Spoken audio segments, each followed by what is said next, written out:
wanna talk? So let's talk. Yeah. Talk. You wanna talk?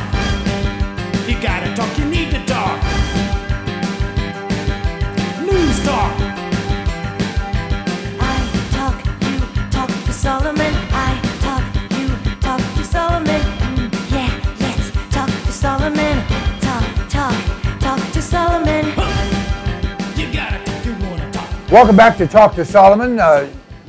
Dr. Ellen Keyes is our guest. My co-host are Police Chief Steve Davis, or former Police Chief Steve Davis, and Greg Howard, financial guru. I want to talk about a financial issue here. I'm going to start with Greg. There's something called the Fed. Now, the Fed ain't federal. The Fed is a collection of private bankers that have formed a cabal to print our money, and they basically create money out of thin air and then charge us interest on it, and they've never been audited. Ron Paul, who garnered a lot of support, hundreds of thousands, if not millions of people, has made a major issue and actually got a bill passed through the House of Representatives to audit the Fed. Romney has now come out in support of auditing the Fed. Now, without talking about Romney, I want to talk about the Fed, and let me turn to you first, Greg. You have to turn your mic on.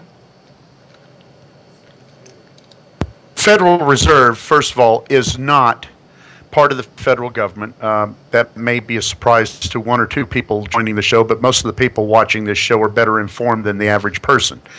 The Federal Reserve is owned by international bankers and some very American bankers. It is owned by the Rothschilds, the Rockefeller family, a number of groups, and if you go online or if you contact me on Twitter, I can give you an ownership chart to the Federal Reserve, and you'll see that it has absolutely nothing to do with the federal government.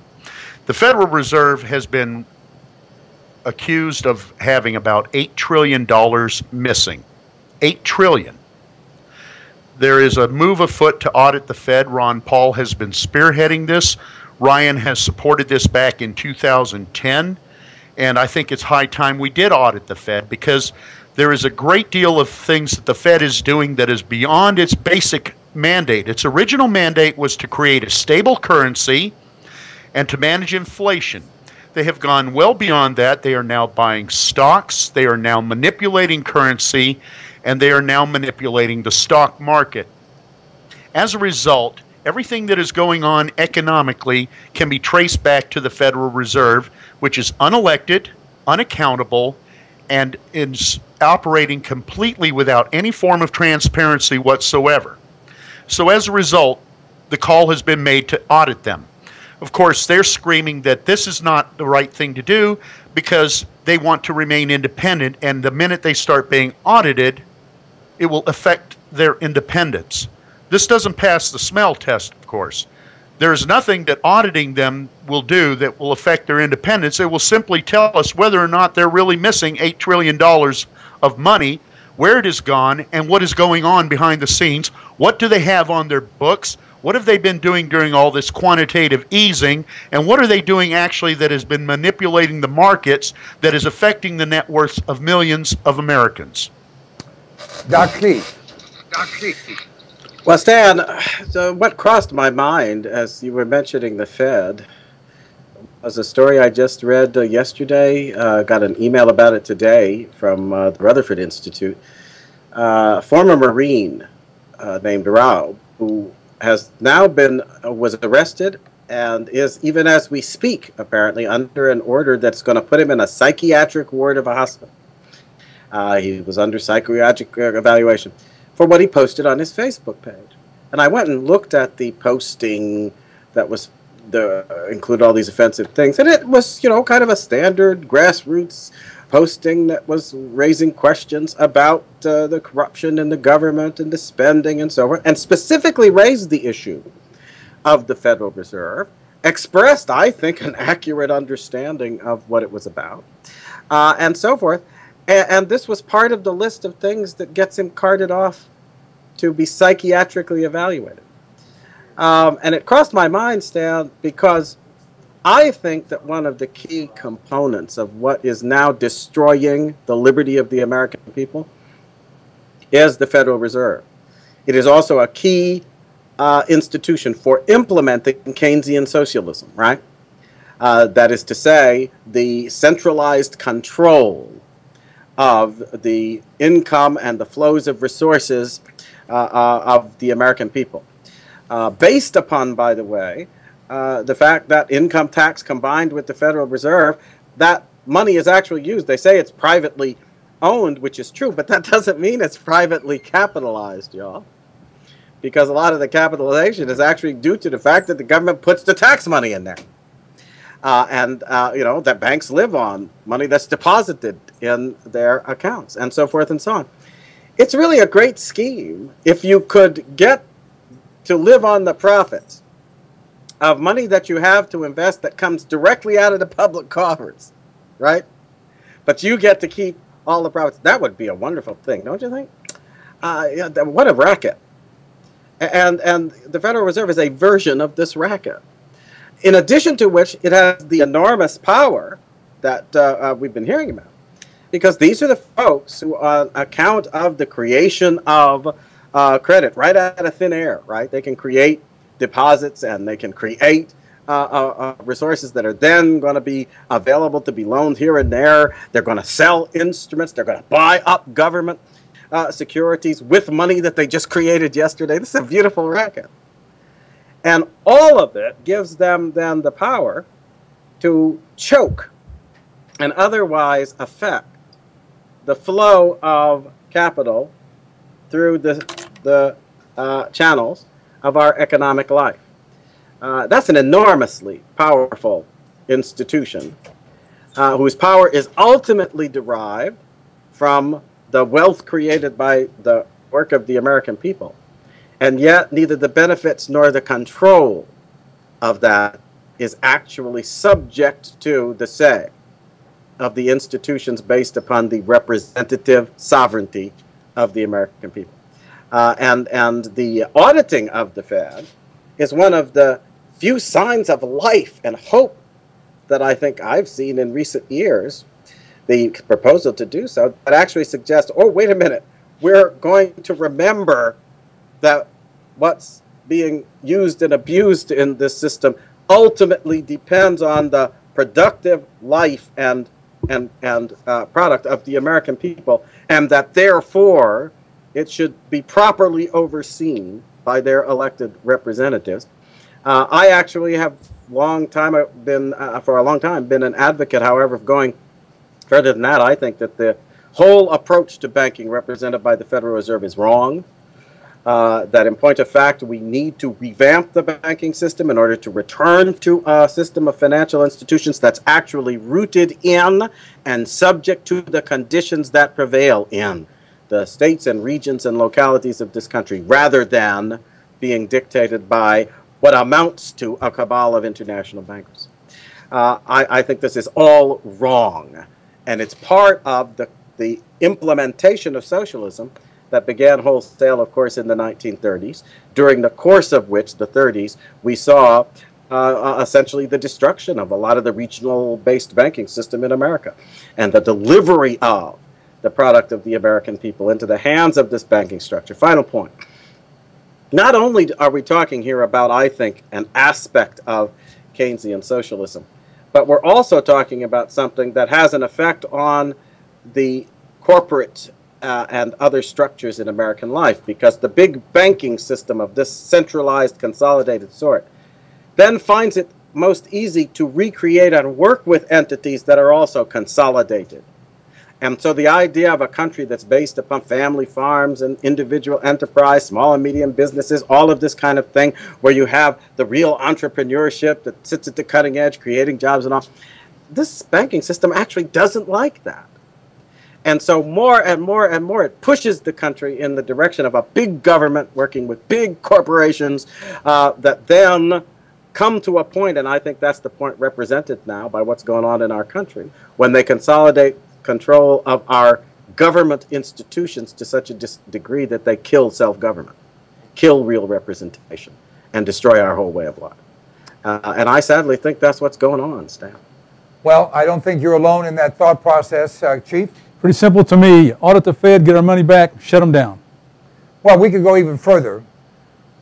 If what I think Greg believes, and I believe, and many others believe, the Fed has siphoned incredible amounts of money away in order to feather the nest of these internationals, we need to unfeather their nest, use it to reduce our obligations. But then I want to go the next step, and it's the next story. There's a story came out from Breitbart, who was murdered, in my opinion, by those who didn't like what he had to say, and I won't mention names, but the initials are Obama. At any rate, Obamanomics has now raised the salaries of over 500,000 federal workers into the six-figure area, and not necessarily 100. In some cases, 2. In some cases, 3. That, along with union contracts that allow union workers in many places, janitors, police officers, to make $200,000 and $300,000 a year, that we now have a top-heavy system. Now, let me make this point, and then I will go around the horn. Listen to me.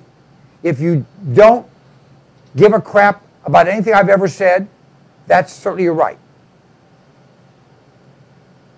$1 going to the federal government does not give $1's worth of benefits to little old ladies and little old men and orphan kids and eliminating sickness. 80+% of every dollar is consumed by government. So we're arguing over the crumbs. We are not invited to the entrees at the main table. When our government either takes in or borrows $4 trillion, I guarantee you 80+% of that, if not 85% of that, is consumed by the system. So while you and I are arguing whether they should give to this or give to that or fund this or fund that, the fact is they're funding themselves. That's what this is all about. Now, I'll go to you, Greg. Okay, well, first of all, government salaries have been rising in excess of what the private sector has been growing. First of all, when I first got out of the Marine Corps, I had a choice, private sector or government. I looked seriously at the government because they were willing to give me credit for my time in the military and give me an advanced pay grade going in. The pay was lower than I could get in the private sector, but the argument was the benefits were much better. That has flip-flopped on its head. Now the pay and the benefits are far superior to anything that can ever be obtained in the private sector. And you're absolutely right. The greatest portion of every dollar going into the federal government is like a bad charity. You know, you've seen these bad charities advertised on TV where most of the money is consumed in administrative costs and personnel costs, and very little of it actually gets to the cause that the money's being raised for, shall we say. I lack Alan's glibness, so bear with me. But what we're dealing with now is the money is now being used to create government union jobs from which these government union workers pay government union dues, which the government union dues then fund the government fund the payroll of the or fund the politicians' re-election campaigns. So you have this unholy cabal of union government employees funding the re-election campaigns of the people, giving them their pay and benefits and salaries, so that they become firmly entrenched, and you see bankruptcies of cities around the country where, like Bell, California, Stockton, California, the list is going to go, and it's going to grow, and it's going to be an epidemic. And the only way that this can be stopped is for people to rise up and say, look, we don't want unionized government workers. Obamacare is going to create hundreds of thousands of more unionized government health workers for the system, which will become more of this self-perpetuating nightmare, feeding like a vampire on the back, off the throats of the American people and strangling us until we have no substance left. Again, I agree with you. Alan? No, I sadly believe that that's exactly right. And that what we're witnessing here, you know, it's one of those things that what crossed my mind as I was listening was the travesty that has people applying the word progressive to what is going on in front of us here with this consolidation of government and the hogging of our capital and income and credit by this government enterprise that then works, as was just beautifully described, to sustain the political empires of the politicians and also, of course, to feather the nests of their cronies in the corporate sector. You know, all working now. You know what they're recreating? They're recreating the reality of the aristocratic world, where the mass of the people worked in order to create wealth that was monopolized by an elitist class that then circulated it amongst themselves, self-selected their perpetuating members, raised people up and threw them back down into the ocean of the masses. And they're calling this progressive. This is a complete retrogression back into the darkest dark ages of medieval aristocracy. And it's complete with this little religion of political correctness and all the nonsense you have to swallow that corresponds to their imposition of thought control and mind control, enforced with hate crimes and throwing people into psychiatric wards. It is just incredible to see this taking place before our eyes, and that in a country that probably marked the most distinct rejection of the abuses of that kind of an approach to government, that oligarchic approach, in the history of mankind. And that as a result turned into, for a brief moment there, the most successful nation and society in the history of the earth. And we're sitting here watching it, and they're using language that acts like this has something to do with the good of our people and the compassion of our people and the progress of our people and helping this one and that one. And all they're doing, Stan, is helping themselves. It is quite remarkable. I think that a statement, I don't remember, it was Ben Franklin or one of them, who said that the definition of democracy is two wolves and a sheep deciding what to have for dinner. Only it turns out that the wolves in this case are these wings of the elitist faction, and the sheep is the mass of the American people sitting there waiting to be devoured for their benefit. And we are still in a position, I think, Stan, I have my days when I'm not absolutely sure of it, where if the American people would wake up and tell these wolves to get lost, it might be possible to reestablish representative government. But I think that the nature of the challenge we face now is absolutely clear, and it consists in allowing them to continue this kind of monopoly. Final point, government, Stan. I remember a time when the word public service meant just that in fact salaries and other expectations of reward and material remuneration were discounted because government involved an ethic of service. And you entered it because you weren't interested just in making money. Yeah, did you want your family to be taken care of and other things? Fine. But money making was not your goal. Your goal was service to the common good. They're destroying and have destroyed that ethic. And that's part of our problem. Well said. Chief? I just feel it's important to point out that the government doesn't have its own money. The only money that it has is what it takes from taxpayers. And so for all of these federal employees, their salaries and their pensions have to be funded with our tax dollars. And the more of them that Obama puts on the payroll and the more money they pay them in salaries, that's the more money we have to produce to pay them. It's a self-defeating regime. And again, this is another reason why we have to defeat Barack Obama. Folks, Alan Keyes is a brilliant man. Greg Howard's a brilliant man. Chief Steve is a brilliant man. And you are brilliant too. What you need to do is take the controls, take the lid off of your thinking cap and start to understand what it is we're talking about here, because we didn't make this stuff up, and we're not the only ones saying it, and we're not the only ones that know it. The reality is, once you realize it, then America can return to a concept. And let me just take the last minute we have here to explain this concept. Are you ready?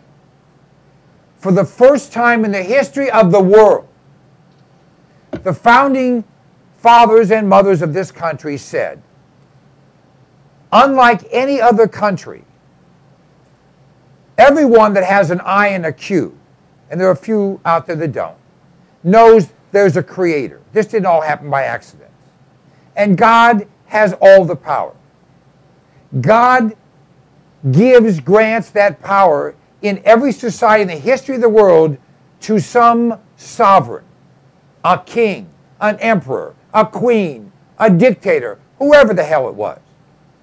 For the first time here in America, the sovereigns were you and I and everyone, we the people, the citizens of these states. We're the sovereigns.